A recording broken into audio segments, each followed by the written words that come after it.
پاکستان سے کسی نے پوچھا ہے، مجھے یہ پوچھنا ہے کہ جس کی 4 بیٹیاں ہیں اور ان کے بیٹا نہ ہوا ہو تو کیا بیٹے کے لیے جینیٹک سلیکشن میتھڈ اپنایا جا سکتا ہے؟ میرے آپریشن سے بچے ہوتے ہیں، 4 آپریشن ہو چکے ہیں، بس اب مزید ایک دفعہ ہی آپریشن ہو سکتا ہے، کیا اس طریقے سے بیٹا پیدا کرنا اسلام میں اس کی اجازت ہے؟ میرے شوہر اکلوتے بیٹے ہیں اپنے والدین کے، اور اب ہماری 4 بیٹیاں ہیں اور بیٹے کی خواہش ہے، تو کیا ایسی صورت میں کوئی گنجائش ہے؟ نہیں، کوئی گنجائش نہیں ہے۔ اس کی وجہ یہ ہے کہ رینڈملی جو بھی آپ کو مل جائے نا تو وہ ہی لینا پڑے گا اس کی، اور وجہ اس کی واضح ہے کہ دیکھیں یہ جو گروتھ ریشو ہے نا مرد اور عورت کا، یہ اللہ نے انسانوں کے کنٹرول میں نہیں دیا، کیونکہ اگر انسانوں کے کنٹرول میں یہ آ گیا نا تو بڑے مسائل کھڑے ہو جائیں گے، بیٹے ہی بیٹے لوگ پیدا کرنا شروع کر دیں گے، بیٹیوں کی نسل ختم ہونا شروع ہو جائے گی اس سے۔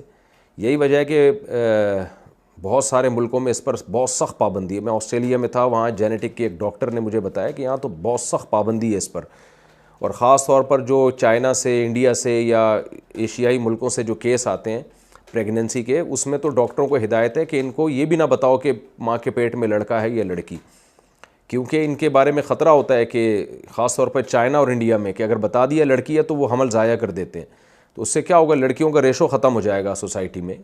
اور چائنا اور انڈیا میں یہ ہو رہا ہے، لڑکیاں کم ہوتی جا رہی ہیں، لڑکوں کا گروتھ ریشو بہت بڑھتا جا رہا ہے۔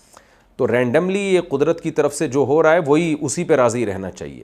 یہی وجہ ہے کہ آپ دیکھیں کہ پوری دنیا میں یہ ریشو ایک بہت ہی خاص بیلنس رہتا ہے اس کا۔ ہاں، انسان جب ٹانگ اڑاتا ہے اس میں تو پھر معاملے خراب ہونا شروع ہو جاتے ہیں۔ اب بعض اسکالرز نے یہ فتویٰ دیا ہے کہ آپ کو کوئی اختیار ہے لڑکا منتخب کریں یا لڑکی منتخب کریں، تو بعض علماء نے اس کے جواز کا فتویٰ بھی دیا ہے، لیکن ان علماء کے پاس ڈاکٹروں کی پوری رپورٹ تھی نہیں، ڈاکٹروں کی پوری تحقیق تھی نہیں، تو انہوں نے اس بیس پہ فتویٰ دیا کہ اگر اس طرح ہوتا ہے تو پھر اس طرح جائز ہے۔ تو پتہ چلا وہ جو کہہ رہے تھے نا اگر اس طرح ہوتا ہے تو وہ ہوتا ہے نہیں اس طرح۔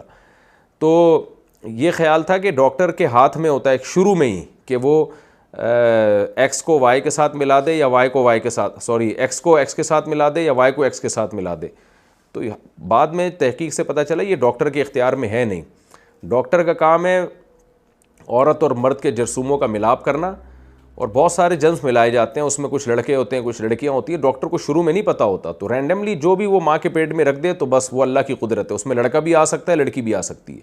لیکن اگر وہ نہیں کرے گا، بعد میں جا کے پتہ چل جاتا ہے کہ لڑکا ہے یا لڑکی، تو ڈاکٹروں کو اگر یہ اختیار دے دیا جائے کہ وہ خود اپنے اختیار سے یہ کام کریں یا ماؤں کو اختیار دے دیا جائے، تو اس میں لوگ ہر ایک کی خواہش ہوتی ہے لڑکے کی کہ لڑکے کی طرف لوگ زیادہ جاتے ہیں، تو اس لیے یہ بین الاقوامی سطح پہ بھی اس پہ پابندی ہے۔ اور اسلام قرآن کیا کہتا ہے، یہب لمن یشاء اناثا، جس کو چاہتا ہوں بیٹیاں دیتا ہوں، جس کو چاہتا ہوں بیٹے دیتا ہوں۔ اب دیکھیں نا، بعض دفعہ یہ ہوتا ہے کسی کے 6 بیٹیاں ہوتی ہیں تو دوسرے کے یہاں 6 بیٹے ہو جاتے ہیں، تو اس طرح وہ ریشو برابر رہتا ہے۔ اب آپ کی جو کنڈیشن ہے کہ جی آپ کی 4 بیٹیاں ہیں، اب آپ چاہ رہی ہیں ایک بیٹا ہو، تو اگر ہم اس کو جائز قرار دے دیتے ہیں تو نقصان کیا ہوگا؟ اول تو اس کے جائز ہونے کی کوئی دلیل نہیں۔ یہب لمن یشاء کا مطلب تو ہے کہ اللہ پہ چھوڑ دیا جائے، جس کو چاہے گا جو دے دے گا۔ تو رینڈملی ڈاکٹر نے کیا کرنا ہے، مرد اور عورت کے جرثومے کو ملا کے رحم میں رکھ دینا ہے، جو ہونا ہے لڑکا ہوگا لڑکی ہوگا، یہ آپ کی قسمت ہے۔ تو اس کا فائدہ کیا ہوگا کہ یہ ریشو میں فرق نہیں پڑے گا۔ اب آپ یہ کہہ سکتی ہیں بھئی میں تو مجبور ہوں، میری تو 4 بیٹی ہیں، ایک بیٹا تو میری ضرورت ہے نا۔ تو دیکھیں، اگر یہ اجازت دے دی جائے نا اس خاتون کو جس کی 4 بیٹیاں ہیں، کہ اس کو ہم اجازت دیں کہ چوتھا آپ بیٹا پیدا کر سکتی ہیں، تو پھر اس پر بھی یہ واجب ہوگا کہ جس کے 4 بیٹے ہیں وہ لازمی ایک بیٹی پیدا کرے۔ پھر وہ جس کے 4 بیٹے ہیں اس پر تو کوئی پابندی نہیں کہ وہ ایک بیٹی پیدا کرے، اس کو تو اختیار ہے کہ آپ کی مرضی بیٹا یا بیٹی۔ تو جس کی 4 بیٹیاں پھر اس کو بھی یہ اختیار نہیں ہونا چاہیے کہ لڑکا یا لڑکی۔ تو خلاصہ یہ نکلا کہ بین الاقوامی سطح پہ بھی اس پہ پابندی ہے، امریکہ میں پابندی ہے، UK میں پابندی ہے کہ آپ کی جتنی مرضی بیٹیاں ہوں آپ جینڈر کو سلیکٹ نہیں کر سکتے، اس کو رینڈملی ہی رکھا جائے گا۔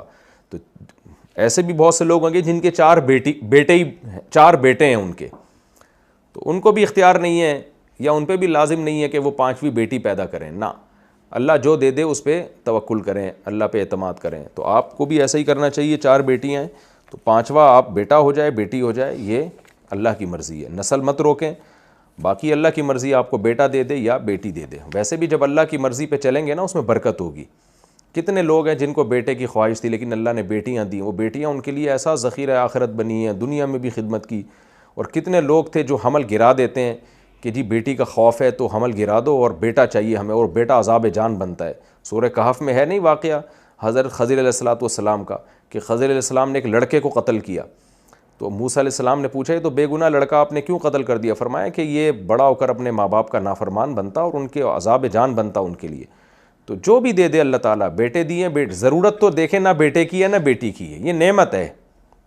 ایسا نہیں ہے کہ بیٹا نہیں ملے گا تو آپ کو کوئی مصیبت میں پھنس جائیں گے. تو ایک اضافی نعمت ہے بیٹا مل جانا اور بیٹیاں دونوں کا اکٹھا ہو جانا. او یزوجہم ذکرانا و اناثا، اللہ کہتے ہیں میری مرضی ہے جس کو چاہوں لڑکے لڑکیاں دونوں مکس کر کے دے دیتا ہوں. تو اس لیے آپ آئی وی ایف کی طرف جا سکتی ہیں، لیکن اس میں جینڈر کو سلیکٹ کرنے کی اجازت نہیں ہے. اللہ کی تقدیر پر راضی رہیں، اس کی مرضی آپ کو بیٹا دے یا اس کی مرضی آپ کو بیٹی دے. اور یہ آئی وی ایف کی طرف بھی جب جا سکتی ہیں جب آپ کے لیے نارملی ڈیلیوری آپ کے لیے ممکن نہ ہو، یہ بہت مشکل ہو، اس میں بیمار ہونے کا شدید خطرہ ہو.